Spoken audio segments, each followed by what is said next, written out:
안녕하십니까. 뉴스플러스입니다. 이른바 조희대 한덕수 회동설을 둘러싼 진위 공방이 고조되는 가운데 회동설을 처음 제기한 더불어민주당 서영교 의원은 제보의 출처가 현직 국회의원이라고 밝혔습니다. 당 지도부는 본질은 번갯불 파기환송이라고 프레임 전환을 시도하며 특검 수사를 촉구했습니다. 조은지 기자입니다. 조희대 대법원장의 이른바 비밀회동설 출처로 유튜브 열린공감TV가 지목돼 역풍이 불자 민주당 지도부는 살짝 발을 뺐습니다. 처음에 이제 거론하신 분들이 계시죠? 말씀하신 분들이 해명을 갖다가 하셔야 될 것 같습니다. 그리고 7시간 뒤 해당 의혹을 국회에서 처음 언급한 서영교 의원은 조희대 대법원장이 이재명 사건이 올라오면 알아서 처리하겠다고 윤석열 전 대통령에게 말했다는 제보를 지난 5월 1일 현직 국회의원에게 받았다고 밝혔습니다. 열린공감TV에서도 비슷한 의혹이 제기됐고 이녹취 또한 과거 여권 고위직 관계자의 제보라고 주장했습니다. 서 의원은 그러면서 이재명 당시 후보의 선거법 사건을 단 2일 만에 유죄 취지로 파기환송하는 사법 쿠데타가 왜 일어났는지 특검이 수사해야 한다고 외쳤습니다. 지도부도 진실공방으로 번진 조희대 한덕수 회동설 대신 파기환송에 화력을 집중했습니다. 대선 한 달 전 사법부가 정치에 개입한 번갯불 파기환송이 본질이라면서 대법원장의 사퇴를 거듭 요구했습니다. 평상적 절차만 지켰어도 대선 후보를 바꿔치기를 했다는 의심도 없었을 것입니다. 자업자득입니다. 깨끗하게 물러나시기 바랍니다. 통일교를 고리로 반격에도 나섰습니다. 김건희 특검 압수수색을 통해 통일교 신도로 추정되는 국민의힘 당원 11만 명 명단이 나왔다면서 종교와 정치는 분리돼야 하는 헌법을 위반했다고 지적했습니다. 헌법상의 정교 분리 원칙을 위배하는 위헌정당 해산 사유가 될 수 있다 생각합니다. 전담 재판부 설치 등을 담은 내란 특별법도 민주당 주도로 법사위 소위 심사에 착수했습니다. 이런 입법 드라이브도 대법원장 사퇴 요구도 내란 재판을 지연하지 말라는 공개적인 압박 전략이라고 민주당은 설명했습니다. YTN 조은지입니다. 국민의힘은 특검의 당원 명부 압수수색과 여권의 조희대 대법원장 사퇴 압박을 토대로 파상적인 대여 공세에 나섰습니다. 대법원장 관련 의혹을 유포한 여당 의원에 대한 고발과 국정조사는 물론 장외 집회까지 강도 높은 대응을 예고했습니다. 이동우 기자입니다. 국민의힘은 조희대 대법원장을 둘러싼 의혹이 허위로 드러났다며 전방위 대여 공세에 나섰습니다. 가짜뉴스를 퍼뜨린 의원들에 대해 의원직 사퇴 요구는 물론 형사 고발과 함께 국회 국정조사도 추진하겠다는 방침입니다. 국회가 진실을 밝히는 장이 아니라 거짓을 유통하는 괴담 제조 유통센터로 전락한 것입니다. 면책 특권은 거짓말 프리패스가 아닙니다. 반드시 엄벌에 처해야 합니다. 환경투쟁만이 소수 야당의 유일한 반격이 될 수 있다는 판단 아래 야당이 할 수 있는 모든 수단을 동원하는 모습입니다. 또 이번 의혹을 제기한 민주당 의원들에게 민주당이 추진하는 징벌적 손해배상을 제일 먼저 적용하라고 날을 세웠습니다. 국민 앞에 공공연하게 허위 사실을 유포한 정청래, 서영교, 부성찬, 김어준 등은 더불어민주당이 추진하는 징벌적 손해배상 제도의 제1호 적용 대상으로 막대한 손해배상 책임을 지게 해야만 할 것입니다. 김건희 특검의 당원 명부 압수수색 관련해서도 위법성을 주장하며 특검을 고발하겠다는 등 강력히 반발하고 나섰습니다. 어제의 압수수색 영장 집행이 영장의 기재 내용과 달리 위법하게 집행됐다고 확신하기 때문에 특검을 고발하겠습니다. 특검이 어떤 의미 있는 자료도 가져가지 못했다면서 주민번호와 계좌번호 등 당원들의 핵심 정보는 반드시 지킬 것이라고 강조했습니다. 또 민주당이 발의한 내란 전담 재판부 설치법이 헌법과 법치주의를 파괴하려는 것이라면서 이재명 대통령 관련 사건을 전담할 재판부부터 우선 설치하라고 역공을 가했습니다. 국민의힘은 특검 수사가 여당의 대법원장 사퇴 압박과 특검 사건 전담 재판부 설치와 연계된 야당 말살 작업의 일환으로 보고 있습니다. 특검이 국민의힘 의원들을 기소하고 법원이 유죄 판결을 내리도록 여권이 환경을 조성하고 있다는 것입니다. 국민의힘은 이에 따라 이번 주말 대구에서 규탄 대회를 여는 등 장외 투쟁 강도도 높여나간다는 계획입니다. YTN 이동호입니다. 국민의힘 당원 명부를 확보한 김건희 특검팀이 당원 가운데 일부는 통일교 교인인 것으로 확인했습니다. 특검의 통일교 교인 국민의힘 입당 의혹 수사가 속도를 내고 있습니다. 김준영 기자입니다.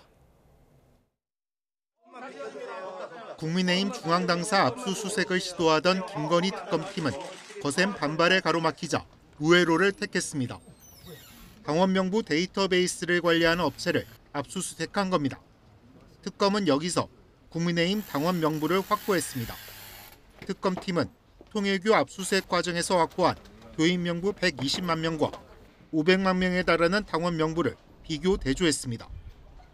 분석 결과 국민의힘 당원 가운데 10만 명 정도가 통일교인으로 추정되는 것으로 나타났습니다. 다만 이 가운데 전당대회 투표권이 있는 책임당원이 얼마나 포함됐는지는 확인되지 않았습니다. 특검팀은 통일교 교인들이 집단으로 가입했을 것으로 의심되는 재작년 3월 이전 신규 가입자가 얼마나 되는지도 확인하고 있습니다. 이 시점을 기준으로 통일교 교인이 얼마나 늘었는지를 보면 집단 가입 의혹이 사실인지 판단할 수 있을 것으로 보고 있습니다. 통일교는 국민의힘 전당대회를 앞두고 권성동 의원을 당대표로 만들기 위해 교인들을 대거 입당시켰다는 의혹을 받아왔습니다.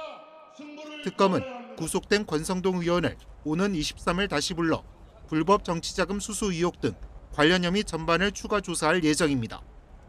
YTN 김준영입니다. 김건희 특검팀이 이배용 전 국가교육위원장의 매관매직 의혹에 대해 본격 수사에 나섰습니다. 김건희 씨가 교육위원장 임명 과정에 개입했는지가 수사의 핵심입니다. 이만수 기자입니다. 김건희 특검팀이 이배용 전 국가교육위원장의 매관매직 의혹에 대한 본격적인 수사를 공식화했습니다. 정례 브리핑을 통해 관련 의혹 수사를 본격화한다고 강조했습니다. 특검은 이미 이번 주 초 당시 이 전 위원장의 비서인 박모 씨의 사무실과 주거지에 대한 압수수색도 마쳤습니다. 다음 주쯤 포렌식 절차가 마무리되는 대로 본격적인 수사에 나서겠다는 겁니다. 특검이 겨냥하고 있는 의혹의 정점은 역시 김건희 씨입니다. 김건희 씨의 개입이 있었는지 여부에 관하여 관련자 조사 등 본격적 수사를 진행할 예정입니다. 특검은 이 전 위원장이 김건희 씨에게 금거부기를 전달한 대가로 교육위원장에 임명된 것으로 의심하고 있습니다. 앞서 특검은 양평 공흥지구 특혜 개발 의혹 사건 수사 과정에서 금거부기와 이 전 위원장이 작성한 편지를 확보했습니다. 이배용 전 위원장은 이화여대 총장을 지낸 역사학자로 친일 인사 옹호 논란에도 지난 2022년 9월 윤석열 정부 초대 국가교육위원장에 임명됐습니다. 이재명 정부에서도 자리를 지키고 있었지만 매관매직 의혹이 확산하자 중도 사퇴했습니다. YTN 이만수입니다. 김건희 특검이 오늘 김건희 씨의 오빠 김진우 씨를 참고인 신분으로 불러 조사하고 있습니다. 특검은 김 씨를 상대로 김상민 전 부장검사한테 이우환 화백의 그림을 받게 된 경위 등을 자세히 캐묻고 있습니다. 특검은 김 전 검사가 해당 그림을 1억 4천만 원에 구매해서 김 씨에게 전달하며 지난해 총선 공천을 청탁한 것으로 보고 있습니다. 불법 기지국을 통한 소액 결제 피해가 발생한 KT가 내부 서버도 해킹됐다고 신고했습니다. 복제폰을 만드는 데 필요한 유심 키가 유출됐다면 큰 문제입니다. 이승은 기자가 보도합니다. 인증키 값은 우리 시스템 내부와 유심에 있습니다. 우리 시스템 내부에서는 안전하게 저장되어 있고 유심 인증키는 내부에 안전하게 보관돼 있다고 밝힌 지 반나절 만에 KT는 내부 서버가 침해됐다고 추가 신고했습니다. 4건의 서버 침해 흔적과 2건의 침해 의심 정황이 있다고 한국인터넷진흥원 키사에 신고한 겁니다. 국민의힘 최수진 의원실은 KT가 윈도우 서버 침투, 스모민루 본넷 감염, VBS 스크립트 기반 원격 코드 실행 및 민감 정보 탈취 등을 내용으로 신고했다고 밝혔습니다. KT 내부에 다양한 종류의 서버들이 그 사이에 해커가 해킹을 통해서 많은 정보들을 수집했고 그중에 일부가 이번 KT 소액결제 사고에 악용이 된 것으로 보여진다. KT는 앞서 가입자 식별번호와 단말기 식별번호는 유출됐지만 유심키는 유출되지 않아 복제폰 우려는 없다고 밝혔습니다. 하지만 서버마저 해킹돼 유심키가 유출됐을 가능성을 배제할 수 없게 됐습니다. 관련 자료를 KT로부터 제출받고 세부 분석이 들어가야 되는 거기 때문에 지금 말씀드리기는 좀 어려운 점 양해 부탁드리겠습니다. 늑장 신고 문제도 또 불거졌습니다. 최수진 의원실은 KT가 신고서에서 서버 침해를 인지한 시점이 지난 9월 15일 오후 2시라고 썼는데 신고는 사흘 뒤인 18일 밤에 했다고 밝혔습니다. 피해 확인 24시간 내 신고하도록 돼 있는 점을 어긴 겁니다. KT 내부 문제도 드러냈습니다. 추가 신고 불과 9시간 전 열린 브리핑 참가자들이 서버 침해 사실을 몰랐습니다. 서버 점검은 저희 쪽에 그 CIS 쪽에서 별도의 진행 과제로 4개월 동안 진행되고 있는 과제였습니다. 그래서 이 상호 간의 이 연결성이 없다 보니 어제 이제 저희도 저녁에 같이 그 내용을 알게 되었습니다. 애초 피해 발생 불법 기지국 아이디를 가지고 피해를 조사한 KT. 합동조사단이 소액결제 고객 전체를 대상으로 조사하도록 하자 피해자가 80여 명 늘었습니다. 이마저도 6월 1일 이후부터 조사한 것이어서 대상 기간이 늘어나면 피해가 더 늘어날 가능성이 있습니다. YTN 이승은입니다. 정부가 롯데카드 등 잇따른 금융권 해킹 사고와 관련해 징벌적 과징금을 신속히 도입하겠다고 밝혔습니다. 또 기업이 고의적으로 보안 침해 사실을 지연 신고하거나 신고하지 않을 경우 과태료 등 처분을 강화할 거라고 밝혔습니다. 과기부와 금융위는 오늘 해킹 대응을 위한 합동 브리핑을 열고 현행 보안 체계 전반을 원점에서 재검토해 범부처 차원의 근본 대책을 마련하겠다고 말했습니다. KT 무단 소액결제 사건 피의자인 장모 씨 등 중국 교포 2명의 신병을 확보한 경찰은 추가 공범의 존재 여부를 조사하고 있습니다. 구속된 장 씨는 통신 분야에서 일한 경험이 없는 데다 윗선의 지시를 받았다고 주장하고 있기 때문인데요. 취재기자 연결해 자세히 알아봅니다. 오승훈 기자, 경찰이 수사를 확대하고 있군요. 네, 그렇습니다. 경찰은 KT 무단 소액결제 사건의 피의자인 장모 씨와 류모 씨 등 2명을 구속한 가운데 수사를 이어가고 있습니다. 경찰은 장 씨가 통신 분야에서 일한 경험이 없는 점을 볼 때 단독 범행이 아닐 가능성에 무게를 싣고 있습니다. 또 범행 이후 장 씨가 중국을 갔다 온 사실을 토대로 장 씨와 범행을 공모한 제3의 인물이 중국에 머물고 있을 가능성도 열어두고 있습니다. 장 씨도 경찰의 윗선의 지시에 따라 범행했다고 진술한 것으로 확인됐는데 장 씨는 어제 구속 전 피의자 신문을 위해 법원에 출석하면서 누구 지시를 받았느냐는 취재진의 질문에 자신은 시키는 대로 한 거라고 주장하기도 했습니다. 네, 피의자가 구속된 이후에도 경찰 조사가 이루어졌습니까? 네, 그렇습니다. 경찰은 구속된 피의자들을 조사할 계획인데요. 불법 수영기지국 장비를 차에 싣고 피해 발생 장소 인근을 운행했다고 진술한 장 씨의 구체적인 역할이 뭐였는지, 공범 여부와 장 씨가 윗선이라고 언급한 인물은 현재 어디에 있는지 등을 조사할 예정입니다. 경찰은 또 민관합동조사단 등과 공조해 확보한 장비를 분석하고 구체적인 범행 과정 등을 검증할 계획입니다. 또 KT 측이 추가 발견했다고 밝힌 불법 소형기지국 ID 2개에 대해서도 자료를 제공받아 기존에 확보한 장비와 관련성을 확인할 예정입니다. 경찰은 또 어제 기준 신고 접수된 피해자는 200명, 피해 금액은 1억 2,790여만 원이라며 KT 측으로부터 자료를 제공받아 추가 피해 규모를 확인하겠다고 밝혔습니다. 지금까지 사회부에서 YTN 오승훈입니다. 갯벌에 고립된 노인을 홀로 구조하다 숨진 해경 이재석 경사 사건과 관련해 검찰 전담 수사팀이 추가 강제 수사에 나섰습니다. 사건 관계자들도 불러서 조사할 방침인데 본격 수사에 나서는 모습입니다. 취재기자 연결합니다. 표정우 기자, 검찰이 오늘도 압수수색에 나섰군요. 네, 검찰 전담 수사팀은 어제 첫 번째 압수수색에 나선 데 이어 오늘 추가 강제 수사에 나섰습니다. 전담 수사팀은 오전부터 해양경찰청에 대한 영장을 집행하고 있다고 밝혔는데요. 검찰은 어제부터 해경 서버 내역을 확보해 왔으며 그 연장선에서 추가 자료를 수집하기 위한 차원이라고 설명했습니다. 앞서 검찰은 이재석 경사가 소속됐던 인천해양경찰서와 영흥파출소 그리고 해양경찰청 등에 대해 압수수색 영장을 집행했는데요. 이 경사가 출동할 당시의 근무 일지와 통신 기록, 해경 상황실 서버 내역과 파출소 내부 CCTV 등을 확보한 것으로 알려졌습니다. 전담 수사팀은 확보한 압수물을 분석하면서 사건 관계자를 불러 참고인 조사를 진행할 방침입니다. 이 경사와 함께 근무한 동료 등 관계인들로부터 전반적인 사건 경위를 파악할 것으로 보입니다.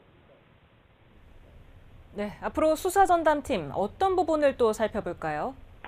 네, 검찰은 언론을 통해 제기된 의혹들에 대한 사실관계를 규명하겠다고 밝혔습니다. 먼저 2인 출동 원칙을 지키지 않고 야간 최대 3시간 휴게 규정과 달리 6시간 휴게 지시가 내려진 경위를 살펴볼 전망입니다.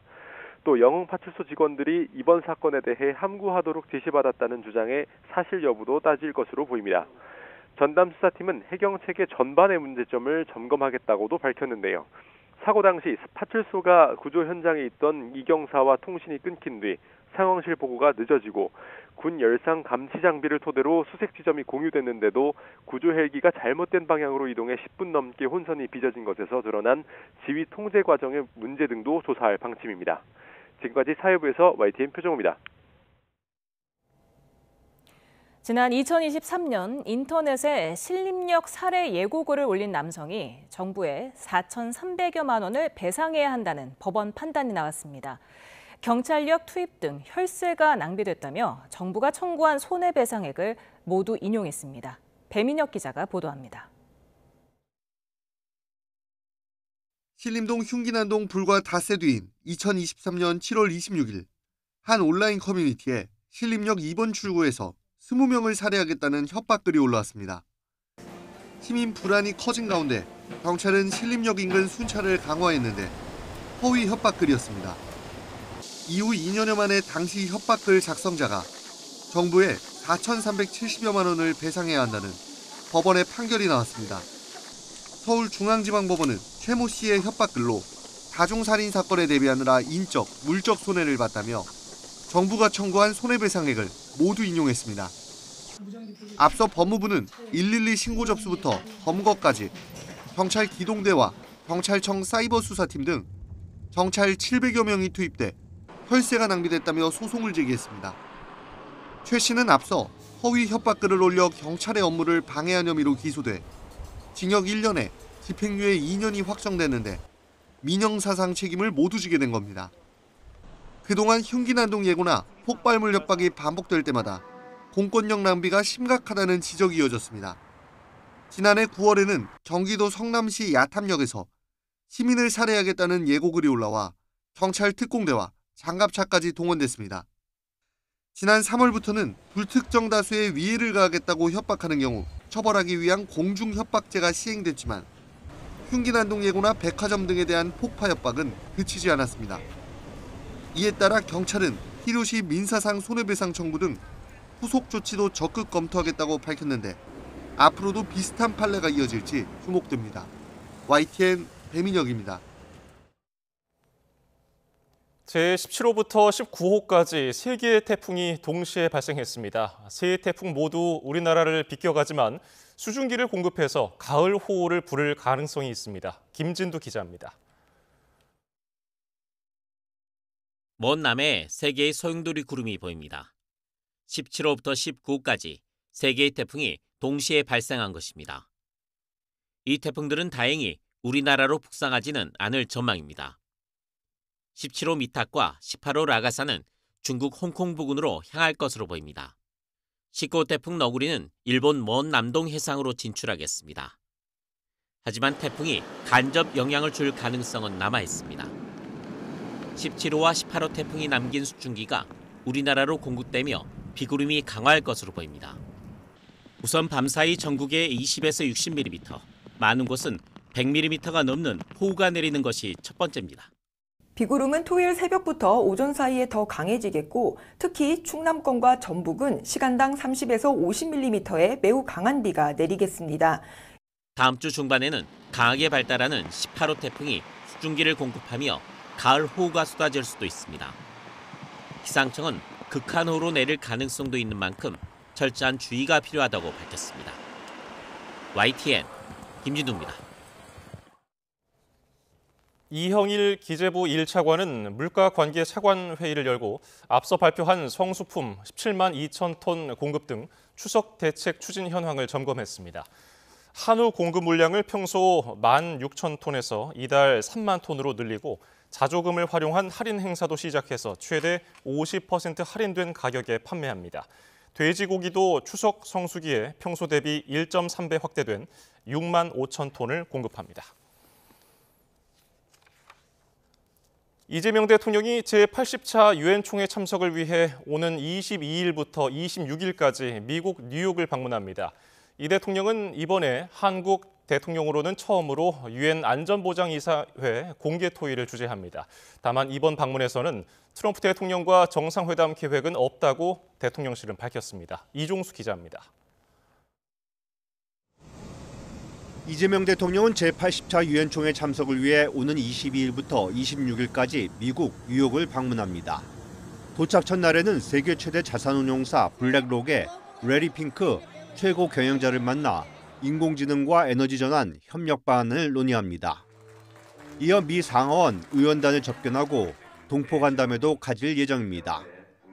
이튿날인 23일에는 유엔 총회에서 기조연설에 나서 우리나라의 외교 비전에 대해 설명합니다. 민주 대한민국의 복귀를 선언하고 한반도 정책 등 우리 정부의 외교 비전을 제시하는 한편 인류의 평화와 번영을 이루어 나가기 위한 한국의 기여 방안에 대해서도 설명하실 예정입니다. 특히 24일에는 한국 정상으로는 처음으로 유엔 안전보장이사회 공개 토의를 주재할 예정입니다. 이 대통령은 모두의 AI 기조하 국제사회의 평화 안보, 번영을 위한 공동의 대응 논의를 주도하실 것입니다. 관심을 모았던 이번 뉴욕 방문 중 2차 한미 정상회담은 계획하지 않고 있습니다. 위성락 대통령실 국가안보실장은 트럼프 대통령과는 근래 회담했고 이번에는 일정이나 여건이 복잡해 회담을 계획하지 않은 것이라면서 다음 달 경주 에이펙, 아시아태평양 경제협력체에서 가능성이 열려 있다고 설명했습니다.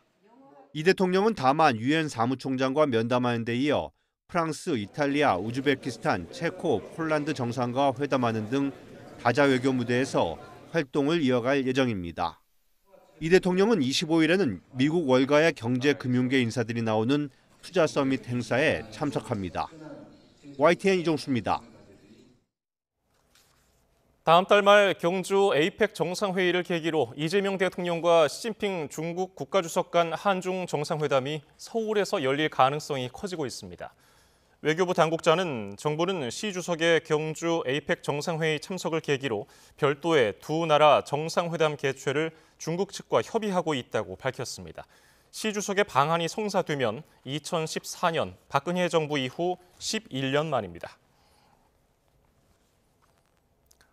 교착 상태에 빠진 미국과의 무역협상 협의를 마치고 귀국한 여한구 통상교섭본부장은 한국은 일본과 다르다는 부분을 최대한 설명했다고 밝혔습니다. 한국인 구금 사태와 관련해서는 미국 측에 비자 문제의 조속한 해결을 촉구했다고 말했습니다. 오인석 기자입니다.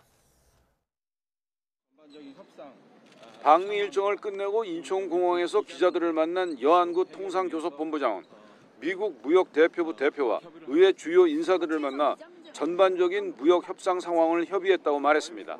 무엇보다 한국은 일본과 다르다는 부분을 여러 가지 객관적 자료와 분석을 제시하고 최대한 설득했다고 밝혔습니다. 저희는 이번에 하여튼 일본과 한국은 다르다는 부분, 그 부분을 좀 최대한 저희가 설명하고 그리고 왔습니다. 그리고 뭐 구체적인 내용은 조금 기다려 주시면 좋겠습니다. 일본은 5,500억 달러 규모의 대미 투자를 약속하면서 대미 투자 결정 주도권을 미국이 행사하고 투자 이익의 90%를 미국에 넘기는 조건에 합의하는 내용의 MOU에 서명했습니다. 이를 통해 16일부터 자동차 관세를 27.5%에서 15%로 낮추면서 한국보다 12.5%포인트 낮은 관세율을 적용받게 됐습니다. 우리 정부는 국익 관점에서 미국의 지나친 요구는 받기 어렵다는 기조를 유지하고 있습니다. 한국과 미국은 상호 관세와 자동차 관세를 25%에서 15%로 각각 낮추고 한국이 3,500억 달러 규모의 대미 투자를 하는 내용의 무역 협상을 타결했지만 수익 배분 등 구체적 이행 방안에 대해서는 이견을 보이며 협상이 난기류를 타는 모양새입니다. 저희가 하여튼 국익에 직결되는 이슈다 보니까 지금 구체적인 내용을 말씀드리는 게 이제 국익에 조금 반할 수 있는 그런 측면도 있고, 하여튼 저희는 국익을 최우선에 두고 그렇게 최선을 다하고 있다. 여 본부장은 자동차 관세는 심각성을 충분히 인지하고 있고 최대한 빨리 문제를 해결할 수 있도록 최선의 노력을 하고 있다고 강조했습니다. 미국 이민당국이 한국인을 대거 구금했던 사태와 관련해선 미국 측도 문제의 심각성을 잘 이해하고 있다고 생각한다면서 비자 문제의 조속한 해결을 촉구했다고 말했습니다. YTN 오인성입니다. 호세 무뇨스 현대자동차 사장은 기술 인력 출장 문제의 해결책 마련을 한미 정부에 요청했습니다. 또 관세 위기 돌파를 위해서 미국 생산을 40%에서 80%로 늘리겠다며 미국의 한국 차에 대한 25%의 관세가 한미 합의로 15%로 내려가기를 희망했습니다. 뉴욕 이승윤 특파원입니다. 뉴욕 맨해튼에서 열린 현대자동차 투자 발표 행사. 자율주행 전기차와 제네시스 콘셉트카를 전시하며 세계 최대의 시장인 미국에서 입지를 공고히 하겠다는 뜻을 밝혔습니다. 특히 인플레이션 감축법, IRA에 따른 새 공제 종료로 전기차 시장 전망이 어두워지자 전기차 판매 목표를 빼고 하이브리드차 생산을 강화합니다. 미국의 한국차에 대한 관세가 25%로 유지되자 현대차는 영업이익률 목표를 7, 8%에서 6, 7%로 낮췄습니다. 자동차 관세가 경쟁국인 일본처럼 15%로 내려갈 수 있도록 무뇨스 사장은 한미가 무역협상 후속 합의에 빨리 도달하기를 희망했습니다. We all hope that both governments will be able to achieve an agreement that would pose a strong performance of the company, even if on the 15%. 이어 관세 위기 극복을 위해 미국 생산을 40%에서 80%로 높이고 한국에서 생산된 자동차는 다른 나라에 수출하겠다고 밝혔습니다. 이를 위해 2025년에서 2028년 미국 투자 금액을 15조 3천억 원으로 3조 원 정도 늘렸습니다. 또 조지아주 메타플랜트 공장이 중요한 역할을 수행할 것이라며 구금 사태 재발을 막을 대책 마련을 요청했습니다. We hope the US and Korea can work on mutually beneficial solutions for short-term business travel, especially for specialized technical expertise. 현대차는 픽업 트럭의 본고장인 미국에 중형 픽업 트럭을 2030년 이전에 출시하기 위해 북미 최대의 자동차 업체인 GM과의 협력을 선언했습니다. 현대차가 해외에서 중장기 전략과 재무 계획을 발표한 건 올해가 처음으로 이는 미국을 비롯한 글로벌 자동차 시장에 닥친 복합적 위기에 대한 민첩한 대응을 강조하기 위한 성격으로 해석됩니다. 뉴욕에서 YTN 이승윤입니다.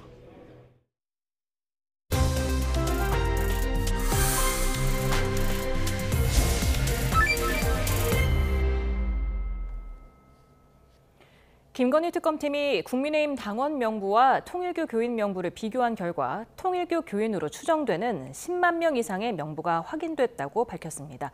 이고은 변호사와 특검 수사 핵심 내용 짚어보겠습니다. 어서 오세요. 안녕하세요. 네, 지금 어제 이제 국민의힘 당사 그리고 이 당원 명부 데이터베이스 관리 업체를 압수수색해서 이런 결과를 얻었다는 거잖아요. 어떻게 보고 계십니까? 네, 그동안 국민의힘 당사를 통해서 압수수색을 시도했죠. 그런데 몇 차례 그 부분이 결국에는 성사되지 않음으로써 이 명부를 관리하는 관리업체의 서버를 압수수색하는 방법으로 우회해서 결국 이 명단을 확보를 했습니다. 지금 특검에서는 이 국민의힘에 가입된 통일교인 교인 명단이 일치되는 인원이 한 10만 명 정도의 규모다. 그래서 이 중에 책임 당원은 누구인지 이 부분은 선별하는 작업을 거치겠다라고 했는데요. 일단은 당원 명부 그중에서도 이 통일교 교인과 일치하는 이 당원들의 명부가 확보된 만큼 이 특검에서도 조금 더 탄력을 받지 않을까 싶고 이 정당법 위반 혐의에 대해서도 수사의 속도가 붙지 않을까 싶습니다. 예, 국민의힘에서는 영장에 기재된 내용이 실제 집행 내용과 달랐다, 위법하다고 얘기를 했는데 어떤 주장입니까? 네, 일단은 장동혁 국민의힘 대표가 영장 기재 내용과 다른 위법한 압수수색 영장 집행이기 때문에 이 부분에 대해서 특검을 고발하겠다라는 취지로 이야기했습니다. 구체적인 이 위반 내용에 대해서 이야기하지는 않았는데 일단 특검에서는 압수수색 영장에 기재된 것과 같이 아무런 문제 없이 우린 영장을 집행했다라고 밝히면서요. 이 부분에 대해서는 국민의힘 당원 명부에 통일교의 명단과 대조 작업을 한 후에 일치된 명단만 가져왔을 뿐이지 국민의힘 당원 명부 전체를 가져온 것이 아니다라고 이야기를 했습니다. 뿐만 아니라 전체 기간도 아니고 이 영장에 기재된 특정 기간에 한해서만 일치된 명단에 내에서 한정된 압수수색을 실시했다라는 취지로 이야기를 하고 있어서 특검이 이야기하는 것이 사실이라고 하면 사실상 위법식 증거다라는 부분에는 힘이 빠지지 않을까 싶습니다. 네, 지금 송원석 국민의힘 원내대표는 지금 상식적으로 생각하면 대한민국 국민이 5천만 명, 유권자 수 4,500만 명, 그 당원 명부에 들어와 있는 숫자가 500만 명 가까이 되기 때문에 전체적으로 국민의 10% 정도가 당원이라고 보여진다. 그렇기 때문에 통일교 교인 120만 명의 10%인 12만 명 정도는 당연히 정상적인 범주 아니냐, 이렇게 또 말했더라고요. 네, 그렇습니다. 이 국민의힘 당원들의 어떻게 생각하면 종교의 분포도인 거죠. 10만 명이라는 이 당원들이 통일교를 믿는 사람이다라고 해서 반드시 어떤 이 통일교 차원의 압박으로 인해서 가입한 인원이다라고 저는 단정할 수는 없다고 생각이 듭니다. 특검에서도 지금은 이 정당법 위반 그 수사의 시작점 정도다라고 저는 생각을 하는데요. 일단은 10만 명 그중에서도 책임 당원이 누구인지 또 실제적으로 지금 일치되는 그 명단 속의 인물들이 언제 가입을 했는지, 지금 문제되는 시기에 처음 가입한 것인지 아니면 이전부터 국민의힘에 계속해서 이 당원으로 있었던 사람인지 이렇게 선별하는 작업이 필요할 것 같고요.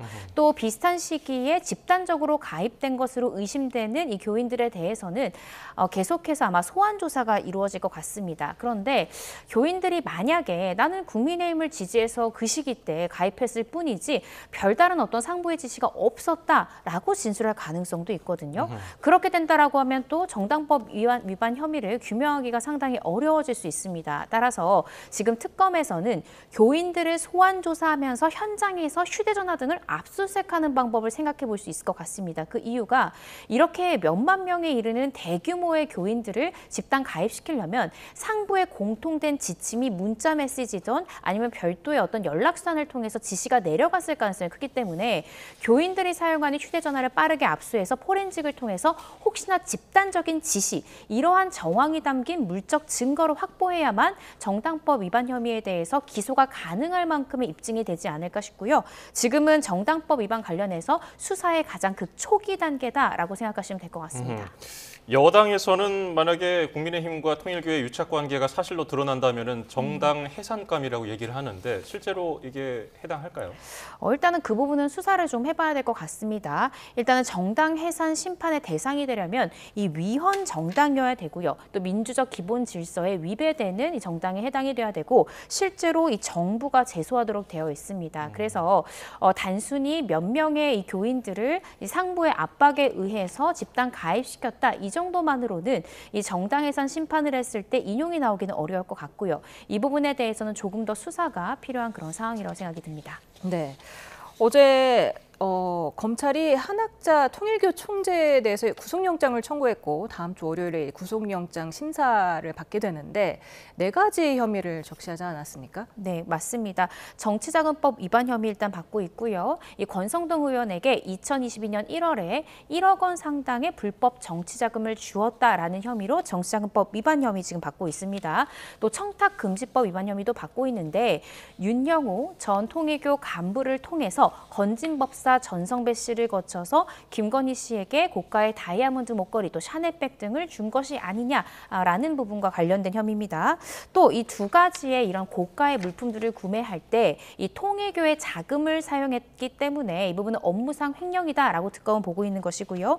그 외에도 권성동 의원이 이 한학자 총재 등이 해외에 원정 도박한 그 사건 관련해서 경찰의 수사 상황에 대해서 윤영호 전 본부장을 통해서 알려줬고 이를 통해서 압수수색에 대비했던 것이 아니냐라고 특검은 보고 있는데 이러한 혐의와 맞닿아서 이 증거인멸 교사 혐의까지 총 4가지 혐의를 받고 있습니다.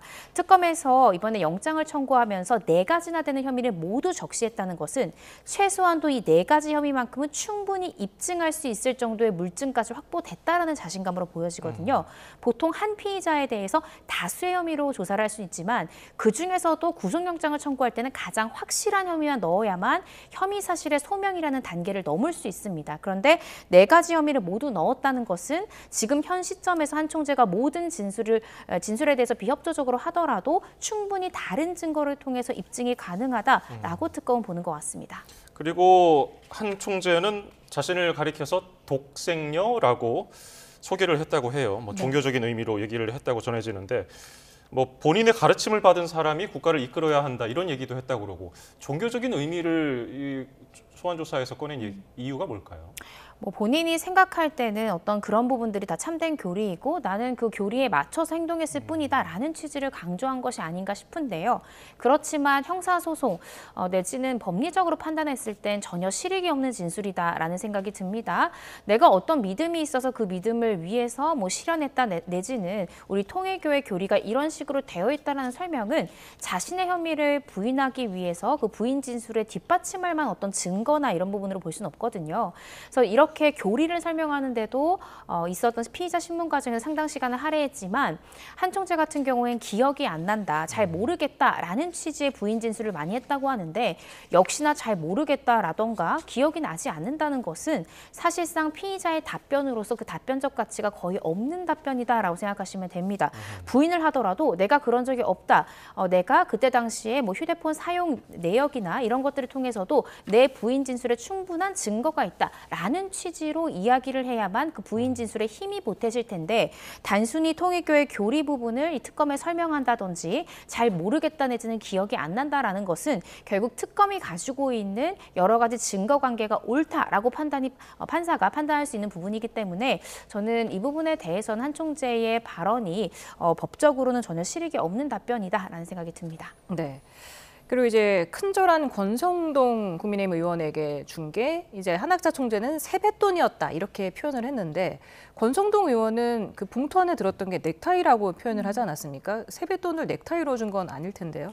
네, 지금 이제 2022년 1월에 받았다라고 하는 것이 이번에 권 의원이 구속된 1억 원입니다. 그런데 특검에서는 추가적으로도 불법 정치자금을 받은 것이 아닌지 상당히 의심하고 있는데요. 1월 이후에도 2월에 한 차례, 3월에 한 차례 권성동 의원이 이 한 총재를 만났다라고 특검은 보고 있습니다. 그런데 세뱃돈이 거론되는 것은 2022년 2월에 만난 그 부분에 대해서 이야기가 나온 것인데요. 이때 쇼핑백이 있었고 한 총재도 2월에 권 의원을 만난 것이 맞고 쇼핑백을 준 것이 맞는데 그 안에 들었던 금원은 100만 원이었다라고 이야기를 하는 겁니다. 이 100만 원을 특정한 이유는 결국 지금 문제가 되는 이 청탁금지법 관련하여서 형사처벌의 대상이 되기 위해서는 100만 원을 초과한 금품을 주어야 하는데 100만 원 이하일 경우엔 과태료 사안일 뿐이지 형사처벌 대상이 될 수 없습니다. 따라서 봉투는 찍혔을 수 있겠지만 그 안에 내용물은 어떠한 증거가 없다라는 점을 이용해서 100만 원 정도로 해서 과태료 사안으로 빠져나가기 위한 전략이 아닐까 싶고요. 넥타이 부분에 대해서는 3월에 이 만남에 대해서 3월 달 만남에 대해서 한 총재는 기억이 잘 나지 않는데 그 무렵 내가 남성을 만날 때는 우리가 이제 자체 제작한 HJ 한 총재의 이니셜 같은데 HJ가 새겨진 넥타이를 선물로 주곤 했어서 아마 이러한 쇼핑백이 같다고 하면 넥타이일 것이다라고 이야기했고요. 권성동 의원 또한 그 통일교에서 자체 제작한 넥타이를 받았던 것으로 기억한다라고 진술하고 있어서 양자가 이야기하고 있는 그 넥타이 부분은 2022년 3월의 만남입니다. 그래서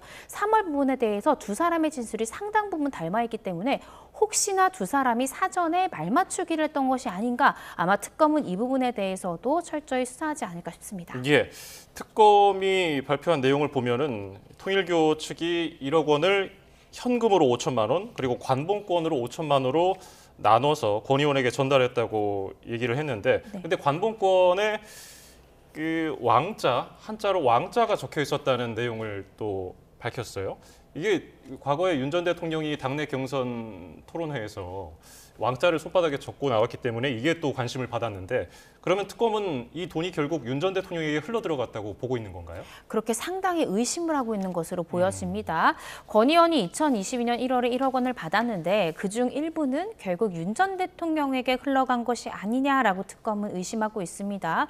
그 한 가지 또 강력한 증거로 말씀 주신 대로 이 1억 원 중에 절반인 5천만 원이 관봉권의 형태로 갔는데 그 관봉권이 상자로 쌓여져 있었다는 거죠. 상자 포장지에 왕자라는 자수가 있었다는 것인데 이것은 결국 이 윤 전 대통령이 토론회 과정 중에 이 대선 후보 시절에 손에 왕자를 그린 것이 언론에 노출되면서 또 무리를 빚지 않았습니까? 결국에 이 부분은 왕이 될 인물인 윤 전 대통령에게 갔던 돈이 아니냐라고 의심하고 있는데, 사실 이 왕의 자수가 담긴 포장지만으로 이 금액이 윤 전 대통령에게 갔다까지 입증하기는 어려울 것 같습니다. 그렇지만 수사의 촉발제가 될 수 있을 정도의 정황 증거는 될 것 같은데요. 앞으로 권 의원에 대한 추가 수사, 또 이 통일교에 관련된 관계자들의 수사와 추가적인 진술이 조금 더 필요하지 않을까 싶습니다. 네, 지금 국민의힘은 당원 명부 압수수색과 함께 또 한 가지 조희대 대법원장 사퇴 압박을 두고 대여 공세를 계속해서 이어가고 있는데요. 민주당 지도부가 지금 조희대 대법원장 사퇴뿐만 아니라 특검 수사를 받으라 이렇게 촉구를 하고 있고, 조국 비대위원장은 탄핵 소추안을 준비했다 이렇게까지 하는데 어떤 혐의가 적용될 수 있다고 보는 겁니까? 지금 조희대 대법원장이 한덕수 전 총리와 만나서 이재명 대통령 사건 처리를 논의했다라는 의혹을 제기했고요. 이 제보자의 녹취라고 하면서 공개된 녹취가 결국 AI 음성이었다는 것이고, 이 부분을 두고 국민의힘에서는 이 부분이 문제가 크다라고 제기하고 있는 것입니다. 또 굉장히 이례적으로 대법원장도 자신의 입장을 표명하기도 했죠. 한 총리를 만난 적이 전혀 없다. 왜냐하면 이러한 의혹들은 대법원장 내지는 법관으로서 치명적인 어떤 부분이 될 수 있기 때문에 분명히 본인의 입장을 밝힌 것이라고 생각이 듭니다. 따라서 이렇게 발언한 부분들에 대해서 특히 국회 내가 아니라 이 외에서 이렇게 발언한 부분에 대해서는 명예훼손 등으로 충분히 수사가 가능한 부분이지 않을까 싶습니다. 예, 그러면 이제 국민의힘에서는 말씀하신 대로 서영교, 부승찬 의원에 대해서 명예훼손 혐의로 고발하겠다고 했는데, 국회의원에게 그 면책 특권이 적용돼서 이제 불기소가 될 가능성이 있기 때문에 뭐 형사 고발까지 가능한가? 이 점은 어떻게 보세요? 이 부분에 대해서는 그 발언을 어디까지 했느냐가 되게 중요할 것 같습니다. 이 헌법 45조를 보시면 국회에서 이 직무상 행한 이 발언과 표결에 관해서는 국회 외에서 책임지지 아니한다라는 규정이 있습니다. 따라서 이 당시에 발언했던 것이 국회 내에서만 있었던 발언인지 아니면 다른 프로그램까지 출연을 해서 했던 발언인지를 두고 형사 책임까지 물을 수 있는 사안인지를 조금 더 규명해 봐야 될 것 같습니다. 네. 그런가 하면 민주당이 어제 3대 특검 전담 재판부 설치법을 발의를 했는데요. 그러니까 1, 2심에서 각각 3개씩 총 6개의 재판부를 만드는 게 골자였고, 지금 판사 후보 추천위에서 국회 몫을 제외한 게 특징적이었는데 또 법무부는 또 남겨놨어요. 네, 그렇습니다. 법무부뿐만 아니라 대한변호사협회 등에서 이제 추천을 받는다라고 규정이 되어 있는데, 이 국회 추천 몫을 뺀 부분은 이게 위헌적 소지가 크다라는 비판적 견해가 거세지면서 일단은 국회가 추천할 수 있는 몫은 삭제한 것으로 보여집니다. 그렇지만 계속해서 논란은 계속되고 있는 것이 결국 대한변협과 판사회의와 이 법무부에서 추천위원회를 하고 이 추천위원회를 통해서 추천된 인원이 결과적으로 총 18인의 판사들을 추천할 수 있는 겁니다.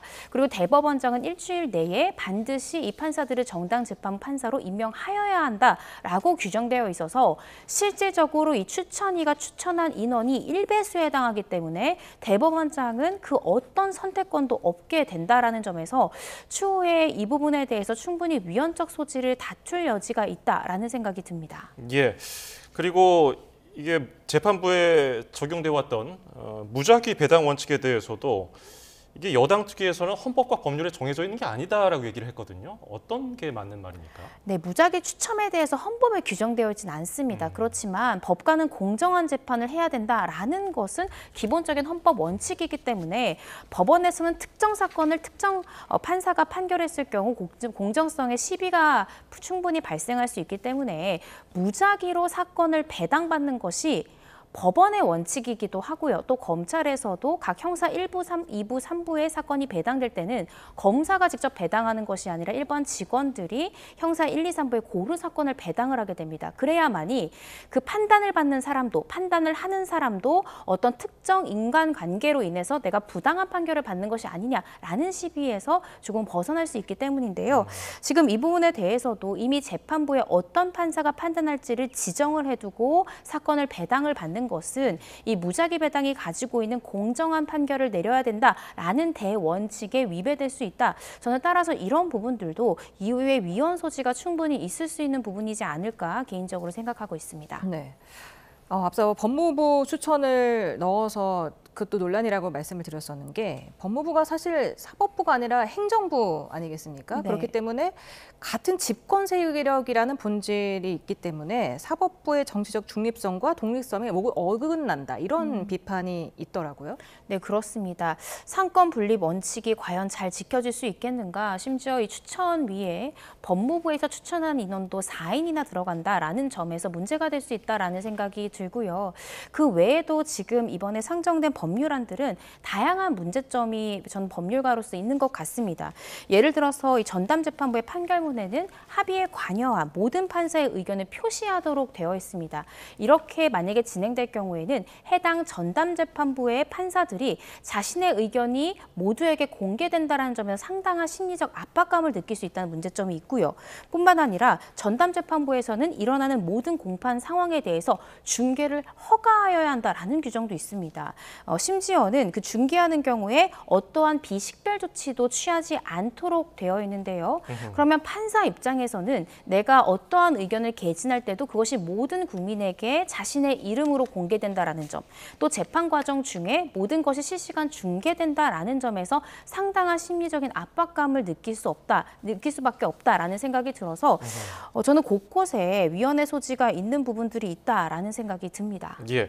그리고 또 다른 내용을 보면은 판사 3명의 의견 전원 표시 내용이 들어가 있는데 네. 지금 다른 재판에서는 이렇지 않나요? 네, 이렇게 하지는 않습니다. 예를 들어서 합의부 재판부 같은 경우에도 판사 3명이 들어가는 것인데요. 판사 개개인의 의견이 들어가는 것이 아니라 합의부 재판부 전원에 일치된 견해가 들어갑니다. 그래서 이 판결의 주요 내용과 그 논리와 이유에 대해서 적시를 하고 맨 마지막에 이 판결에 관여한 판사 3명의 이름이 적히는 건데요. 그런데 지금 이 법률안이 상정된 해당 법률안을 보면 그렇게 하는 것이 아니라 합의에 관여한 모든 판사의 의견을 표시해야 된다라고 하면 그 합의 과정에 있었던 각각의 이 판사들의 의견을 상세히 적도록 되어 있는 거죠. 그러면 다수의 재판장과 어떻게 생각하면 3명의 판사 중에 2명은 A라는 의견을 냈고 그중에 1명은 B라는 의견을 냈을 때 B라는 의견을 냈던 판사가 상당한 압박감을 느껴서 이 다수의 법관의 의견에 찬성하고 동조하는 쪽으로 갈 수 있다는 것이죠. 그렇게 되면 법관의 독립성 부분을 충분히 침해할 수 있는 소지가 있기 때문에 이 부분도 한번 되게 심도 있게 검토해야 될 부분이다라는 생각이 듭니다. 네. 그리고 이미 재판부를 구성한 상황에서 새 전담 재판부를 만들겠다는 게 기존 재판부를 교체하겠다는 건데 이 또한 법관의 독립을 침해하고 헌법을 무시하는 행위다. 이런 비판도 있고요. 네. 또 일각에서는 여권이 재판 지연을 문제 삼고 있는데 이렇게 되면 오히려 더 재판이 지연되는 거 아니냐. 이런 또 또 우려의 목소리도 있더라고요. 네, 그렇습니다. 제가 조심스럽게 추측해보자면 만약에 내란 재판부로 이 사건이 이송될 경우 윤석열 전 대통령도 법률가이기 때문에 분명히 헌법 부분에 대한 재판을 전 충분히 제기할 수 있을 것 같거든요. 그렇게 됐을 때는 관련된 형사 사건의 절차가 정지될 수도 있습니다. 따라서 이런 것들을 통해서 지금까지 여당에서 문제 제기를 했던 부분들은 지기현 재판부가 너무 사건을 지연시키는 것이 아니냐, 재판을 조금 더 신속하게 해야 되는 것이 아니냐라는 취지에서 이 내란 사건만 전담하는 재판부를 따로 만든다라는 것이었는데 오히려 이 부분이 헌법적인 재판과 맞물리게 되면 기존에 있었던 이 형사재판이 중지될 수도 있는, 정지가 될 수 있는 부분도 있기 때문에 사실상 크게 실익이 있는 법률 아닐까라는 생각이 듭니다. 그리고 만약에 정지되지 않는다 하더라도 예를 들어서 이 형사재판에서 특정 판결이 확정이 됐을 때 이후에 이 법안에 대해서 위헌이라는 결정이 나오게 되면 또 재심으로 가게 되는 문제점이 발생할 수 있거든요.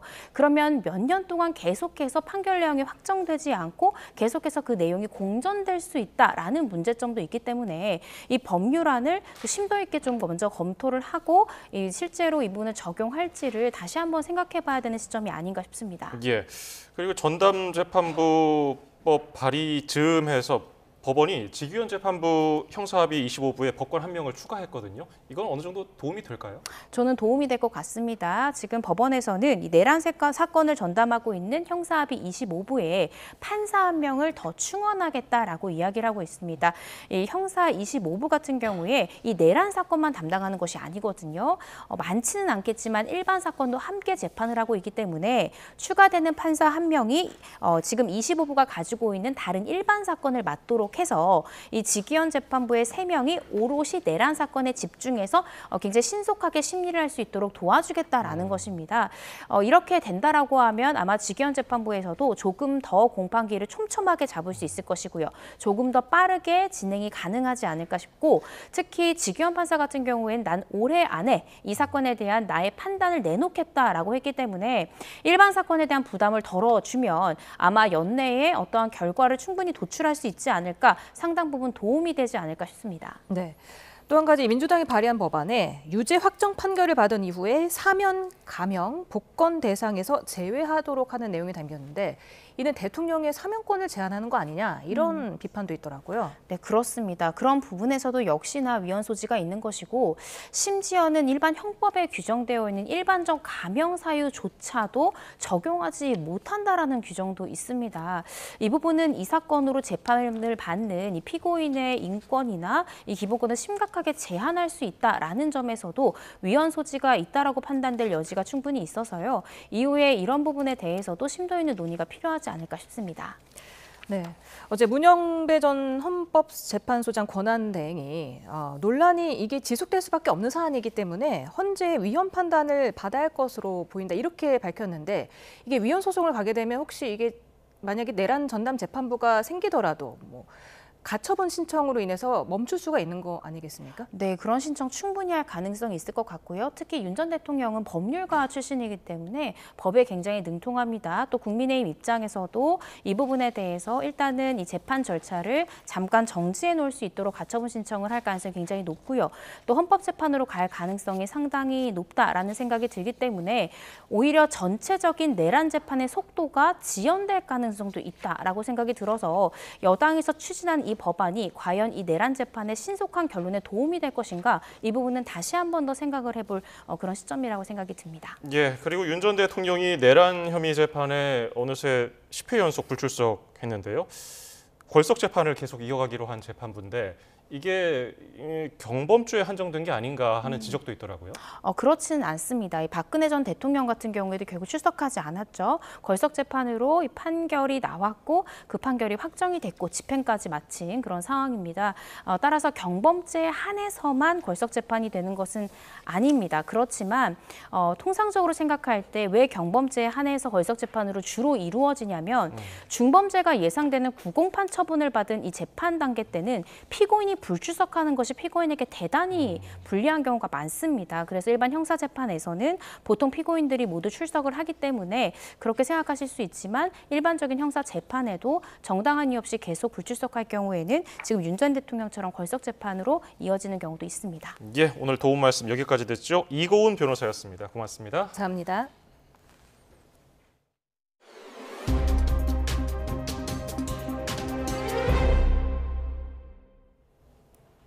서울 양천경찰서는 캄보디아에 거점을 두고 유명자산 운영사를 사칭해 투자 사기를 벌인 혐의로 조직원 20명을 붙잡아 7명은 구속 상태로 나머지는 불구속 상태로 검찰에 넘겼습니다. 이들은 지난해 2월부터 7월까지 캄보디아 망고단지 안에 사무실을 두고 피해자 62명에게 매일 일정 투자 수익을 보장하겠다며 84억 원을 가로챈 혐의가 있습니다. 경찰 조사 결과 이들은 실제 주가 지표와 연동된 허위 사이트를 만든 뒤 SNS 광고를 보고 연락한 피해자에게 유명자산 운용사를 사칭해 범행을 저지른 것으로 조사됐습니다. 구글이 지도에 김일성 기념관 별관으로 잘못 표기된 장소명을 경북 울릉군 독도박물관으로 바꾸겠다고 밝혔습니다. 앞서 김민석 총리는 구글 측에 오기에 대한 유감을 표시하고 시정 조치를 요청했습니다. 구글은 사용자가 지도에서 장소명이나 사진을 등록할 수 있는 사용자 제작 콘텐츠 기능 정책을 위반한 사례라며 비슷한 일이 생기지 않도록 대정부 협업 체계를 마련하겠다고 덧붙였습니다. 현재 중부와 경북 북부 곳곳에 산발적으로 비가 내리고 있습니다. 점차 그 밖의 지역으로도 비가 확대된 뒤 내일 오전에 대부분 그치겠는데요. 충남 서부와 전북 서부에는 시간당 최대 50mm의 매우 강한 비와 함께 100mm 이상의 호우가 쏟아지겠고 그 밖에 곳곳에도 시간당 20에서 30mm의 강한 비가 집중되면서 최고 60에서 80mm 이상의 많은 비가 내리겠습니다. 내일도 선선한 날씨가 이어집니다. 서울 낮 기온이 24도, 대전 26도, 광주 26도, 대구 27도로 예상됩니다. 비는 내일 오전에 대부분 그치겠지만 경북 동해안은 밤까지, 영동은 모레 오전까지 이어질 전망입니다. 날씨 정보였습니다.